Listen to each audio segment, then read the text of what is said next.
This is the refreshed Suzuki Ignis, a car which is like that idea you had to start a life in the countryside. More about the Ignis in countryside situations in a moment, but before we go any further, subscribe if you haven't already and turn on notifications. That's the bell icon down here somewhere.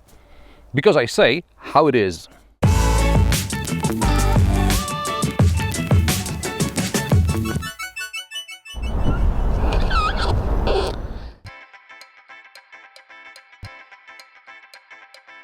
My first encounter with the current generation Suzuki Ignis was in 2017.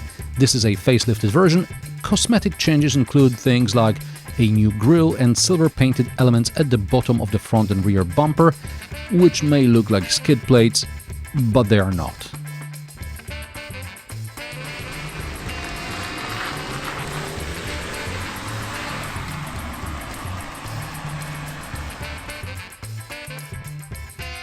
The biggest changes are under the bonnet, where, in order to curb emissions of the naturally aspirated 1.4-liter 4-cylinder dual-jet engine, Suzuki added a mild hybrid, a very mild one at that, as the system is 12 volts versus the usual 48-volt installation. Even Suzuki Swift Sport gets a 48-volt mild hybrid, Mazda 3 uses a 24-volt mild hybrid, but the Ignis gets only 12 volts. Apparently, that's all it needs. The integrated starter generator helps restart the engine after it shuts off, for example at the lights. The ISG also helps the engine when the car starts moving and under hard acceleration, using energy recuperated during coasting or braking. All that means the Ignis is still not particularly quick. 0 to 100 km per hour takes almost 13 seconds for the all-wheel drive model, and it still uses about the same amount of petrol, which is 5.5 liters per 100 kilometers, regardless of how much I thrash it. I realize the Ignis is not a car for motorway cruising, it's more of a rural town runabout. The 18cm ground clearance helps overcome small obstacles without worrying about damaging the undercarriage. And the optional all-wheel drive system improves stability on slippery surfaces. Sounds like an ideal car to buy when you finally leave your corporate job and move to the countryside like you always wanted. But before you tell your boss what you think of them, take a deep breath and listen to what I have to say about the Ignis's off-road prowess. Suzuki calls its four-wheel drive systems Allgrip. However, there are three stages of Allgrip, and the Ignis has the least advanced Allgrip Auto. Good luck finding four-wheel drive or Allgrip in the owner's manual. However, looking at the diagram of the cockpit, I found a reference to the grip control button. The grip control system controls the driving and the brake force through the ESP, and it assists smooth starting when one side of tires is slipping on slipper road surfaces, such as snow-covered road. The system may also work when all the tires are slipping, or it may not. In layman's terms, the Ignis should be fine on narrow, slippery but paved roads. However, in off-road situations, it may soon be out of its depth. In the spring of 2017, I took the Ignis around a sand quarry, which at the time was frozen and covered with a thin layer of snow. The Ignis made it just fine, so I decided to try it out during the summer. As soon as I got onto loose sand, the car stalled.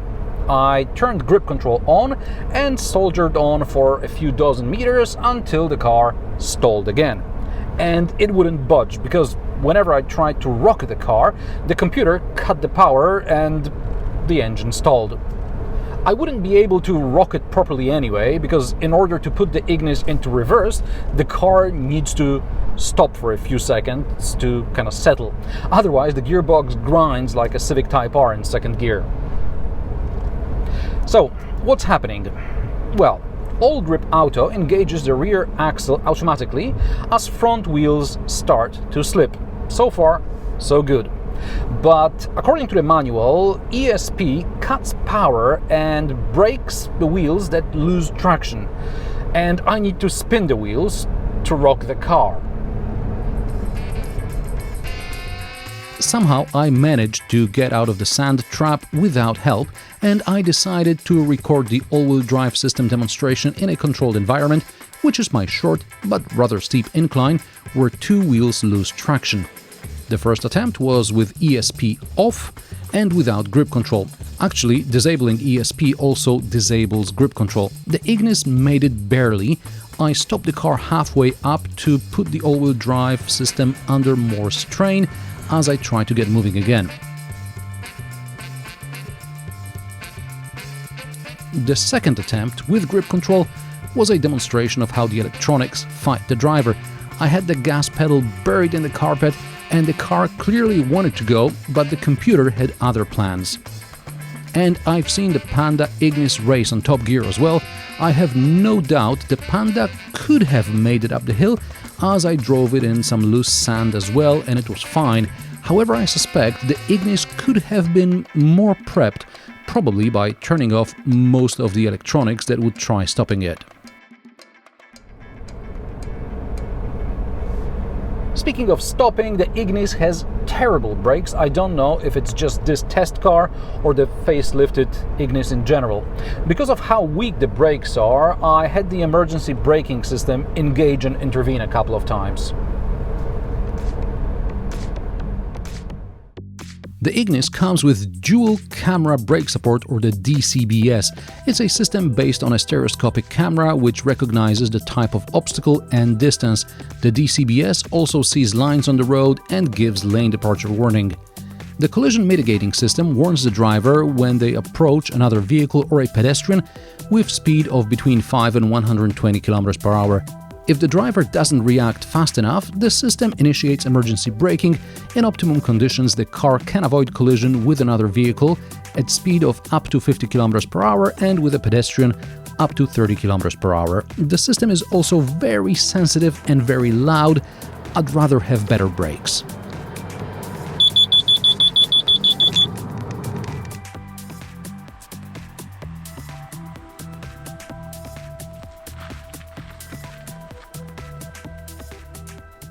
Suzuki calls the Ignis an ultra-compact SUV. I wouldn't go as far as calling this an SUV, but the Ignis is very compact indeed. And the smaller the car, the more crucial it is that the space inside is well utilized. In this department, Suzuki did a much better job than with its all-wheel drive system. Door pockets can accommodate large bottles. There are cup holders, a smartphone cubby next to the USB port, a 12-volt socket and a 3.5mm jack socket. There is no factory armrest, but you can order a dealer-installed option. There is a decent-sized glove box for this size of a car. There is also a small shelf above the glove box, which is reminiscent of the old off-roaders, but I still don't know what I could put there without it falling out when the car is moving. The Suzuki infotainment system is the same since 2015. It supports Apple CarPlay and Android Auto, but every time you want to connect your phone, you need to have the handbrake on. Also, Bluetooth streaming doesn't work for some reason. As part of the facelift, there is now a refreshed instrument cluster with a new version of the digital onboard computer display.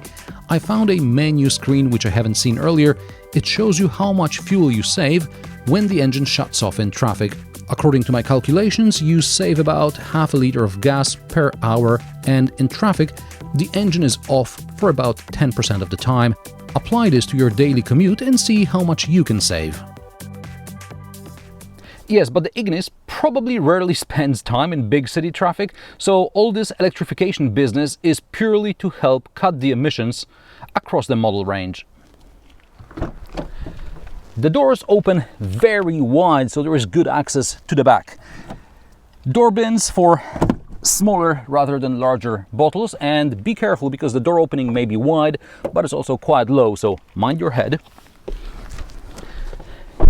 Now, the base version gets a 3-seater bench in the back. However, this is the top trim and you get a 2-seater bench. However, each of the seats is individually adjusted when it comes to sliding it back and forth, as well as backrest tilt, which helps boost the boost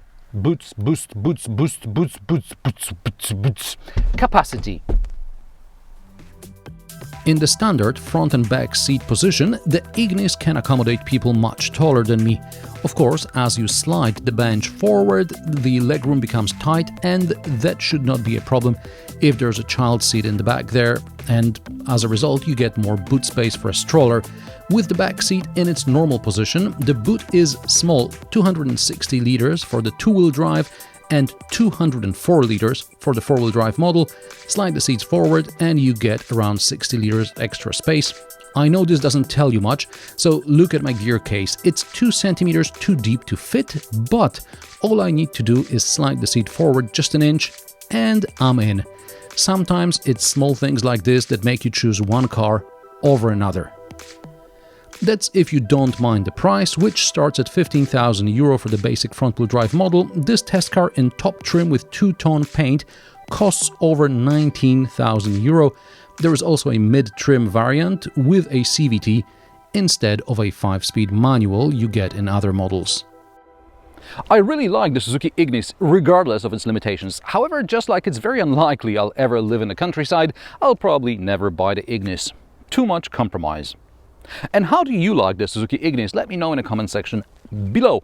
If you like my sarcastic, down-to-earth and possibly mildly amusing car reviews, subscribe, give this video a thumbs up and turn on notifications so you don't miss my reviews. I post every Friday.